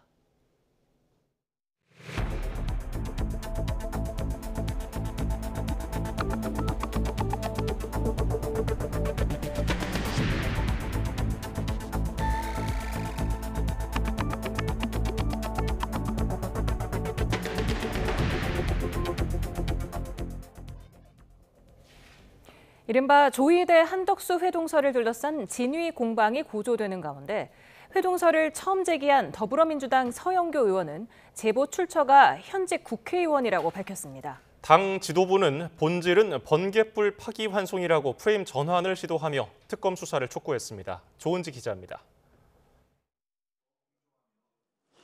조희대 대법원장의 이른바 비밀 회동설 출처로 유튜브 열린공감TV가 지목돼 역풍이 불자 민주당 지도부는 살짝 발을 뺐습니다. 처음에 이제 거론하신 분들이 계시죠? 예. 말씀하신 분들이 해명을 갖다가 하셔야 될 것 같습니다. 그리고 7시간 뒤 해당 의혹을 국회에서 처음 언급한 서영교 의원은 조희대 대법원장이 이재명 사건이 올라오면 알아서 처리하겠다고 윤석열 전 대통령에게 말했다는 제보를 지난 5월 1일 현직 국회의원에게 받았다고 밝혔습니다. 열린공감TV에서도 비슷한 의혹이 제기됐고 이녹취 또한 과거 여권 고위직 관계자의 제보라고 주장했습니다. 서 의원은 그러면서 이재명 당시 후보의 선거법 사건을 단 2일 만에 유죄 취지로 파기환송하는 사법 쿠데타가 왜 일어났는지 특검이 수사해야 한다고 외쳤습니다. 지도부도 진실공방으로 번진 조희대 한덕수 회동설 대신 파기환송에 화력을 집중했습니다. 대선 한 달 전 사법부가 정치에 개입한 번갯불 파기환송이 본질이라면서 대법원장의 사퇴를 거듭 요구했습니다. 평상적 절차만 지켰어도 대선 후보를 바꿔치기를 했다는 의심도 없었을 것입니다. 자업자득입니다. 깨끗하게 물러나시기 바랍니다. 통일교를 고리로 반격에도 나섰습니다. 김건희 특검 압수수색을 통해 통일교 신도로 추정되는 국민의힘 당원 11만 명 명단이 나왔다면서 종교와 정치는 분리돼야 하는 헌법을 위반했다고 지적했습니다. 헌법상의 정교분리 원칙을 위배하는 위헌정당 해산 사유가 될 수 있다 생각합니다. 전담 재판부 설치 등을 담은 내란 특별법도 민주당 주도로 법사위 소위 심사에 착수했습니다. 이런 입법 드라이브도 대법원장 사퇴 요구도 내란 재판을 지연하지 말라는 공개적인 압박 전략이라고 민주당은 설명했습니다. YTN 조은지입니다. 국민의힘은 특검의 당원 명부 압수수색과 여권의 조희대 대법원장 사퇴 압박을 토대로 파상적인 대여 공세에 나서고 있습니다. 대법원장 관련 의혹을 유포한 여당 의원에 대한 고발과 국정조사는 물론 장외 집회까지 강도 높은 대응을 예고했습니다. 이동우 기자입니다. 국민의힘은 조희대 대법원장을 둘러싼 의혹이 허위로 드러났다며 전방위 대여 공세에 나섰습니다. 가짜뉴스를 퍼뜨린 의원들에 대해 의원직 사퇴 요구는 물론 형사 고발과 함께 국회 국정조사도 추진하겠다는 방침입니다. 국회가 진실을 밝히는 장이 아니라 거짓을 유통하는 괴담 제조 유통센터로 전락한 것입니다. 면책 특권은 거짓말 프리패스가 아닙니다. 반드시 엄벌에 처해야 합니다. 환경 투쟁만이 소수 야당의 유일한 반격이 될 수 있다는 판단 아래 야당이 할 수 있는 모든 수단을 동원하는 모습입니다. 또 이번 의혹을 제기한 민주당 의원들에게 민주당이 추진하는 징벌적 손해배상을 제일 먼저 적용하라고 날을 세웠습니다. 국민 앞에 공공연하게 허위 사실을 유포한 정청래, 서영교, 부성찬, 김어준 등은 더불어민주당이 추진하는 징벌적 손해배상 제도의 제1호 적용 대상으로 막대한 손해배상 책임을 지게 해야만 할 것입니다. 김건희 특검의 당원 명부 압수수색 관련해서도 위법성을 주장하며 특검을 고발하겠다는 등 강력히 반발하고 나섰습니다. 어제의 압수수색 영장 집행이 영장의 기재 내용과 달리 위법하게 집행됐다고 확신하기 때문에 특검을 고발하겠습니다. 특검이 어떤 의미 있는 자료도 가져가지 못했다면서 주민번호와 계좌번호 등 당원들의 핵심 정보는 반드시 지킬 것이라고 강조했습니다. 또 민주당이 발의한 내란 전담 재판부 설치법이 헌법과 법치주의를 파괴하려는 것이라면서 이재명 대통령 관련 사건을 전담할 재판부부터 우선 설치하라고 역공을 가했습니다. 국민의힘은 특검 수사가 여당의 대법원장 사퇴 압박과 특검 사건 전담 재판부 설치와 연계된 야당 말살 작업의 일환으로 보고 있습니다.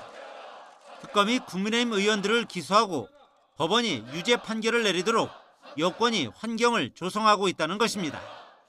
국민의힘은 이에 따라 이번 주말 대구에서 규탄 대회를 여는 등 장외 투쟁 강도도 높여나간다는 계획입니다. YTN 이동호입니다. 김건희 특검이 오는 23일 국민의힘 권성동 의원을 다시 불러 조사합니다. 특검팀은 권 의원이 오늘 오후 2시 소환 조사를 받을 예정이었지만 다른 수사 일정으로 오는 23일 소환할 예정이라고 밝혔습니다. 지난 16일 구속된 권 의원은 2022년 1월 통일교 현안을 국가정책으로 추진해달라는 등의 청탁과 함께 1억 원을 받은 혐의가 있습니다.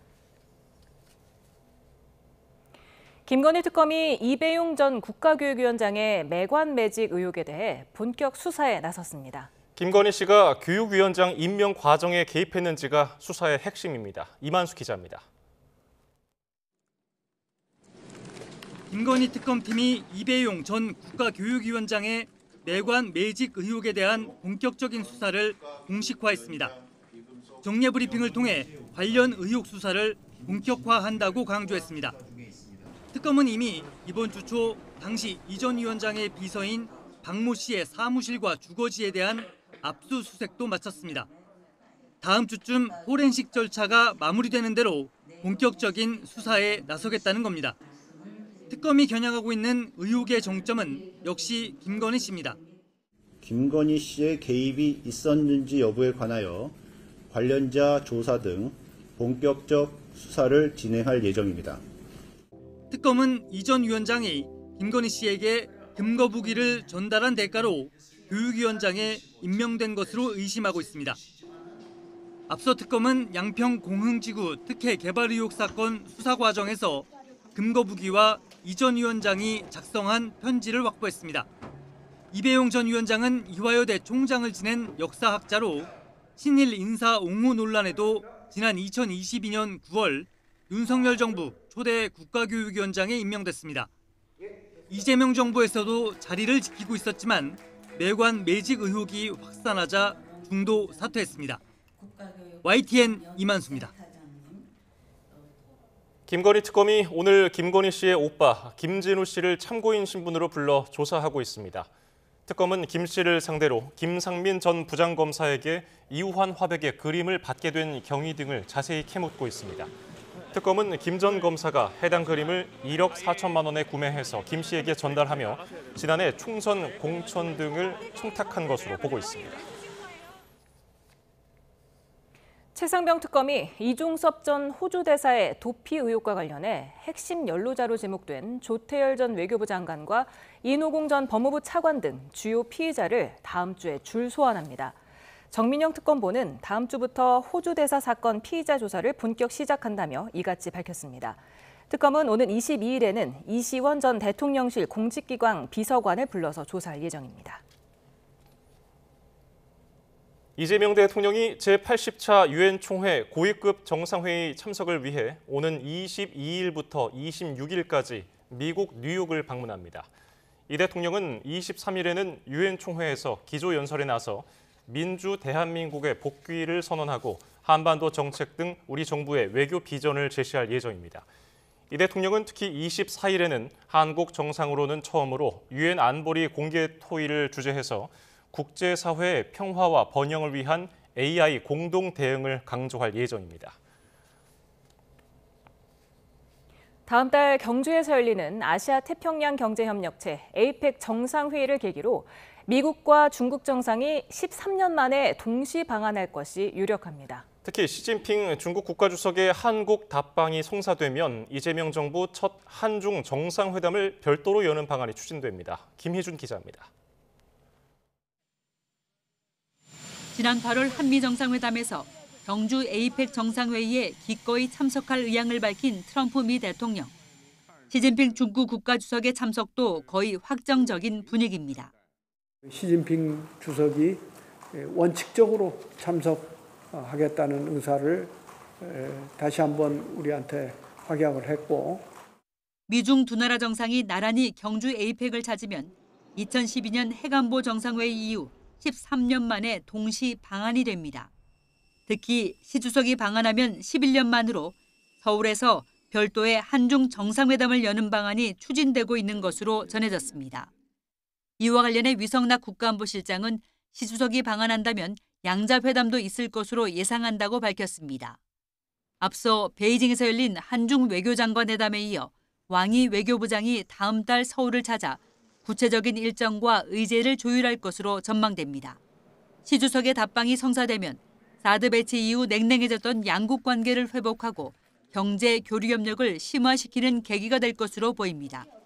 경주에서는 또 유엔 총회에서 건너뛴 한미 정상회담이 열려 관세와 안보 협상 등에서 가시적인 성과를 낼지도 관심입니다.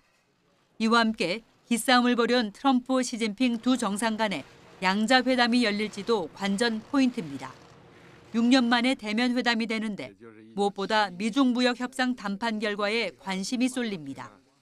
트럼프 2기 정부 출범 이후 처음 열리는 APEC 정상회담. 새로운 통상 질서를 놓고 치열한 외교전이 예상됩니다. YTN 김희준입니다. 정동영 통일부 장관은 경기도 파주 캠프 그리브스에서 열린 9.19 평양 공동선언과 남북 군사합의 7주년 기념 특별 토론에서 9.19 군사합의 복원에 대해 정부 내 합의가 진행되고 있다고 밝혔습니다. 정 장관은 적어도 올해 안에는 9.19 군사합의가 선제적으로 복원돼야 한다고 말했습니다. 그러면서 내년도 한미 연합연습을 취소하느냐, 소규모로 하느냐, 윤석열 정부만큼 하느냐에 따라 남북관계 개선에 걸리는 시간이 정해질 거라고 말했습니다. 북한이 개성공단 종합지원센터를 완전히 해체하기 위한 작업을 계속해 몇 달 안에 끝낼 것으로 보인다고 미국의 북한 전문 매체 NK뉴스가 보도했습니다. NK뉴스는 민간 위성업체 플래닛랩스의 위성 사진을 근거로 15층 높이의 개성공단 종합지원센터 건물이 최근 철거되고 있다면서 북한이 센터 건물에서 자재를 재활용하려는 것으로 보인다고 전했습니다. 현재 지붕과 외장재가 사라진 것으로 보인다며 나머지 부분도 몇 달 안에 완전히 철거될 것으로 예상했습니다. 한미 무역협상 후속 협의를 위해 미국 방문을 마치고 돌아온 여한구 통상교섭본부장은 국익을 위해 최선을 다했고 특히 한국이 일본과 다른 부분을 최대한 설명했다고 밝혔습니다. 또 자동차 관세와 관련해 우리 정부가 사태의 심각성을 충분히 인지하고 있는 만큼 조속한 문제 해결을 위해 최선의 노력을 하고 있다고 말했습니다. 특히 조지아주 한국인 구금 사태와 관련해 미국 측도 이 문제의 심각성을 잘 이해하고 있다고 생각한다며 비자 문제의 조속한 해결을 미국에 촉구했다고 강조했습니다. 호세 무뇨스 현대차 사장은 한국산 자동차에 대한 미국의 관세율을 현행 25%에서 15%로 낮출 수 있도록 한미 양국이 무역협상 후속 합의에 빨리 도달할 수 있기를 희망한다고 말했습니다. 또 전문 기술 인력 단기 출장에 대한 한미 간 해결책 도출을 기대했습니다. 현대차는 올해 연결 부문 영업이익률 목표를 25% 관세 영향을 반영해서 기존 7에서 8%에서 6에서 7%로 하향 조정했습니다.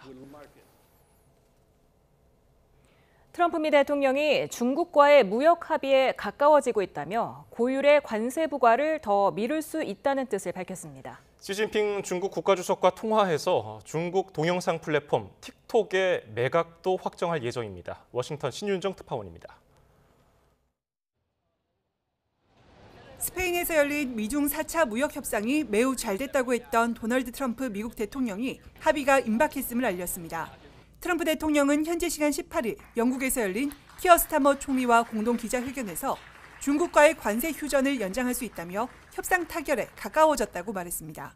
But on a much bigger scale, we're pretty close to a deal. We may do an extension with China, but it's an extension based on the same terms that we have right now, which are pretty good terms. 관세 전쟁을 벌이던 두 나라는 지난 5월 첫 무역 협상에서 각각 115%포인트씩 관세율을 낮추기로 했고 이후 90일씩 합의를 연장해오고 있습니다. 오는 11월 10일에 끝날 예정인데 그때까지 중국과의 협상이 완료되지 않더라도 유예를 연장할 수 있다는 입장을 밝힌 것으로 풀이됩니다. 트럼프 대통령은 시진핑 중국 국가주석과의 통화에서 중국의 동영상 플랫폼 틱톡에 대한 합의를 마무리 지을 예정이라고도 밝혔습니다. 미국 내에서 안보 우려가 제기된 틱톡의 사업권을 미국에 매각하기로 합의를 한 상황에서 틱톡의 알고리즘 기술 이전 여부 등 세부 사항에 대한 최종談判이 이어질 것으로 보입니다. We're speaking to President Xi on Friday to see if we can finalize something on TikTok, and it'll be owned by all American investors. 트럼프는 매우 합법적이고 미국을 사랑하는 기업들이 틱톡을 소유할 것이라며 틱톡 매각으로 미국은 엄청난 수수료를 추가로 받는다고도 언급했습니다. 중국 당국은 최근 미국 기업인 구글에 대한 반독점 조사를 중단한 것으로 알려졌는데 미국과의 협상에서 유연성을 발휘할 수 있다는 긍정적 신호라는 분석입니다. 워싱턴에서 YTN 신윤정입니다. 개장 직후 3,467선까지 오르며 이틀 연속 사상 최고치를 경신한 코스피가 외국인과 기관의 쌍끌이 매도에 하락 마감했습니다. 오늘 코스피는 전 거래일보다 0.46% 하락한 3,445.24에 거래를 마쳤습니다. 삼성전자는 0.99% 떨어진 79,700원에 거래를 마치며 하루 만에 다시 7만 전자로 돌아왔고 장중 36만 원대까지 올랐던 SK하이닉스도 35만 3천 원으로 마감했습니다.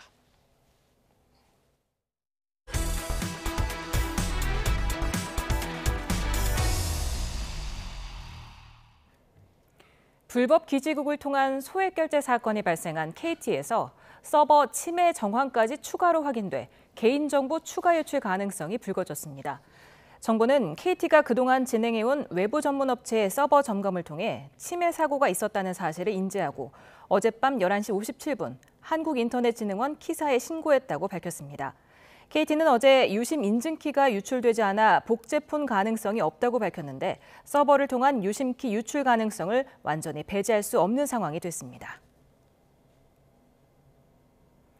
롯데카드가 해킹 사실을 19일간 몰랐던 데다 KT가 서버 해킹 정황을 3일이나 늑장 신고한 게 드러나면서 정부가 근본적 재발 방지 대책을 마련하기로 했습니다.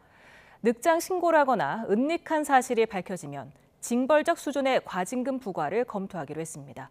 류환홍 기자가 보도합니다.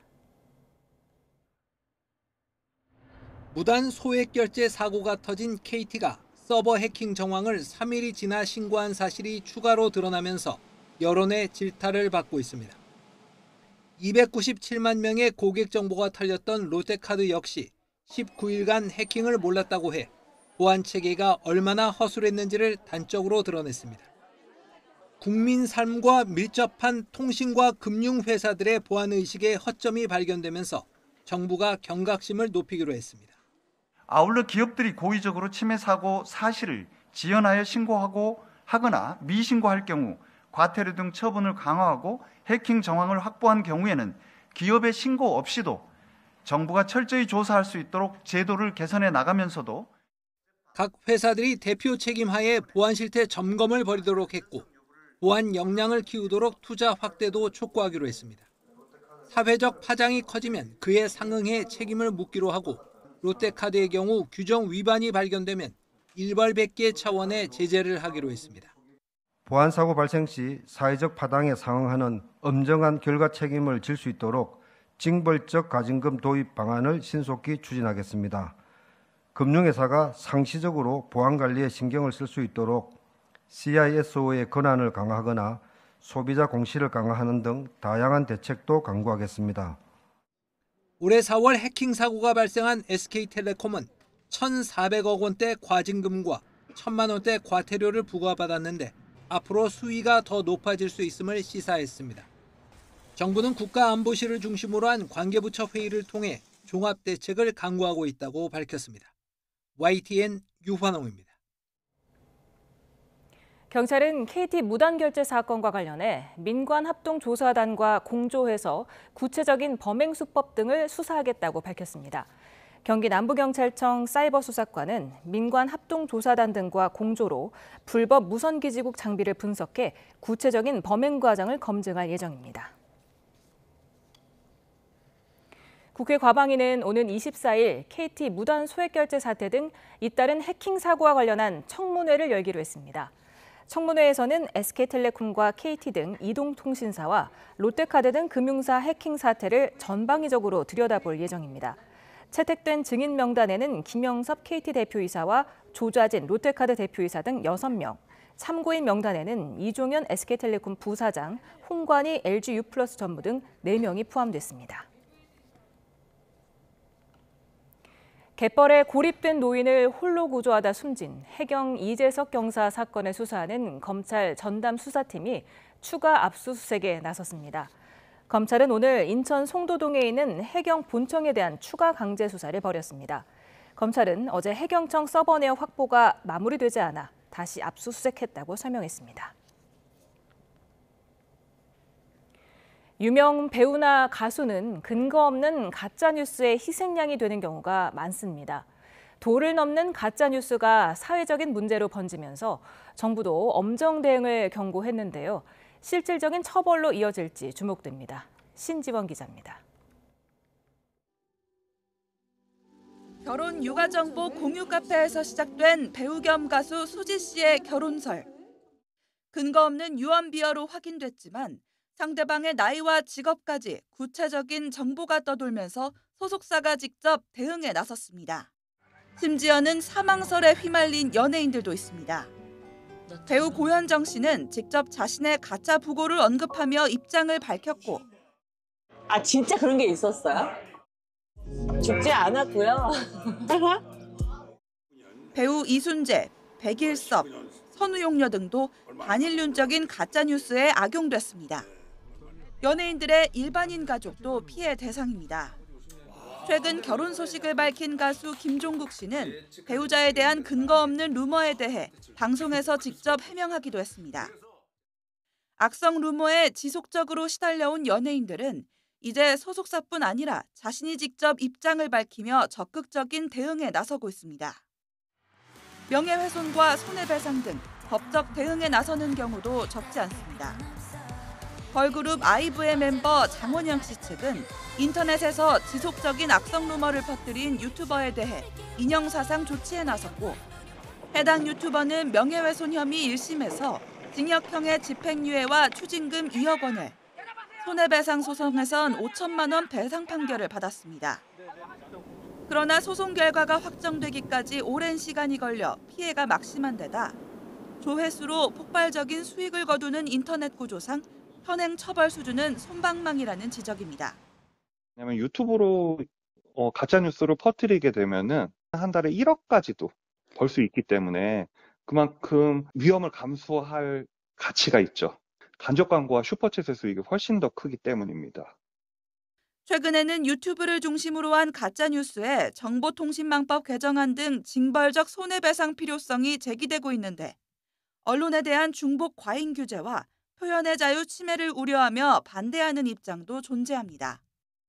제도 개선에 앞서 갑론을박이 이어지는 가운데 징벌적 손해배상이 가짜뉴스 수익을 넘어서는 실질적 처벌과 재범을 막는 예방책이 될 수 있느냐도 쟁점이 될 전망입니다.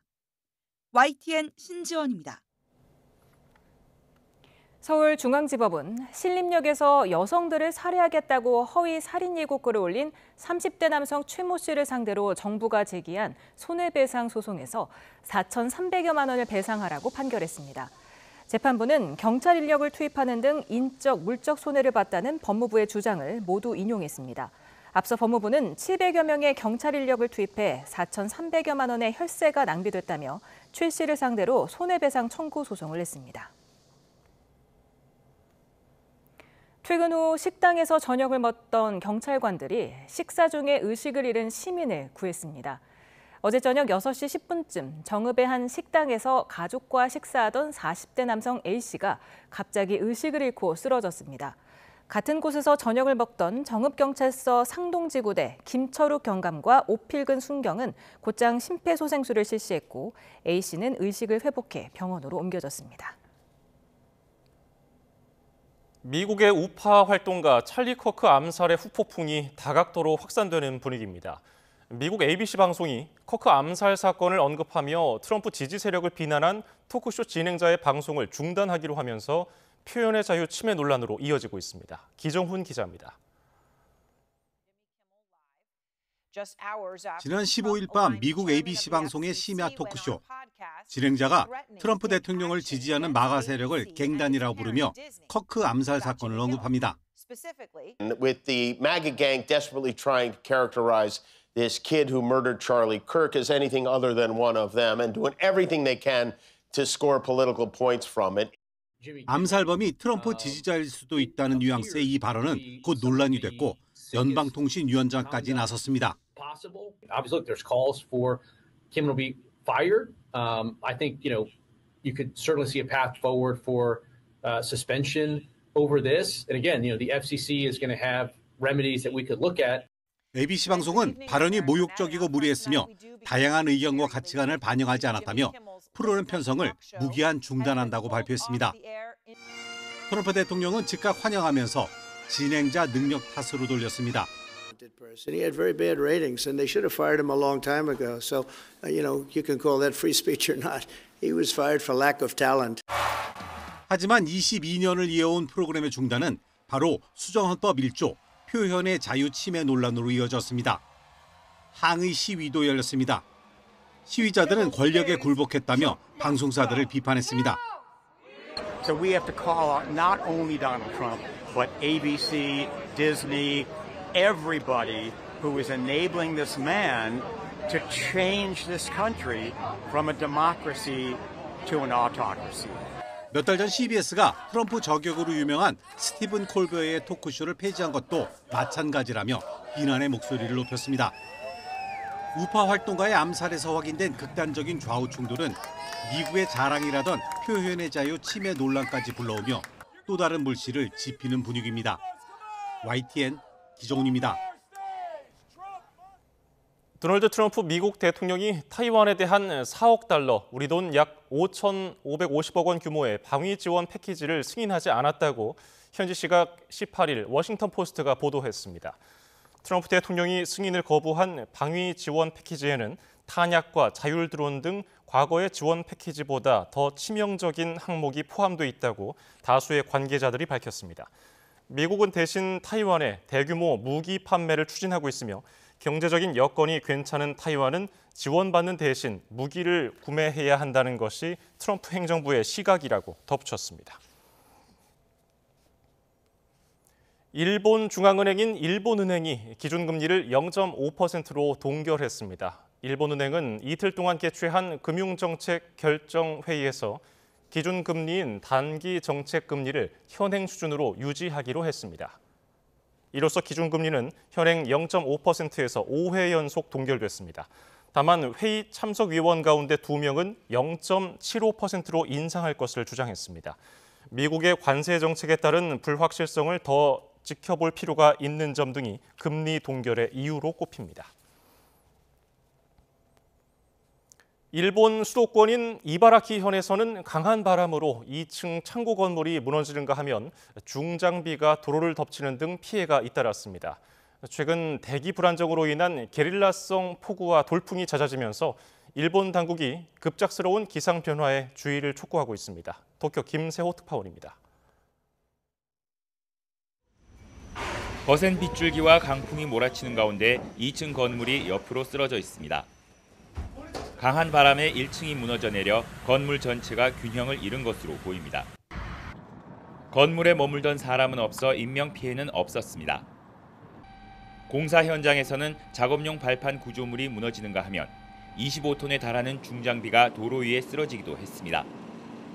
이바라키현 전역에는 회오리 바람 주의보가 내려졌는데 당시 순간 최대 초속 18.7m의 강풍이 불었습니다. 怖かったですね。ちょっと階段の踊り場に出てみたんですけれども、本当に嵐の中にいる感じでして、なんかすごい天気だなと。家が壊れるんじゃないかって一戸建てなんですけどもね。 돌풍 피해는 20여 건으로 파악됐는데 인명 피해는 아직 없는 것으로 알려졌습니다. 기상당국은 피해 현장에 조사반을 급파해 돌풍 원인 등을 파악하고 있습니다. 被害が起きた現象が何だったのかというところの特定をしていきたいと。 앞서 지난 5일에는 시즈오카현에서 최대 초속 75m의 강력한 돌풍이 불어 24명이 다쳤고 370여 채의 건물이 파손됐습니다. 대기 불안정으로 인한 게릴라성 집중호우와 돌풍이 수시로 발생하면서 일본 기상청도 갑작스러운 기상 변화에 세심한 주의를 당부하고 있습니다. 도쿄에서 YTN 김세호입니다. 경북 경주 월성 원자력 발전소 2호기에서 중수 265kg이 누설돼 원자력 안전위원회가 조사에 나섰습니다. 원안위는 오늘 오전 4시 30분쯤 원자로 가동을 멈춘 상태였던 월성 2호기의 감속제 정화기에 통해서 중수가 누설됐다는 보고를 받았다고 밝혔습니다. 낮 12시 기준 누설량은 약 265kg으로 한국수력원자력은 누설이 확인되자 관련 펌프를 멈춰서 추가 누설을 막았다고 보고했습니다. 원안위는 누설된 중수가 원자로 내부로 모두 수집돼서 외부로 유출되지는 않은 것으로 확인됐으며 원전 주변 방사능 수치도 평소와 같다고 설명했습니다. 극심한 가뭄을 겪고 있는 강릉의 도암댐이 24년 만에 수문을 열고 방류수를 공급하죠. 가뭄 해소에 대한 기대와 함께 수질에 대한 우려도 나오고 있습니다. 이성우 기자입니다.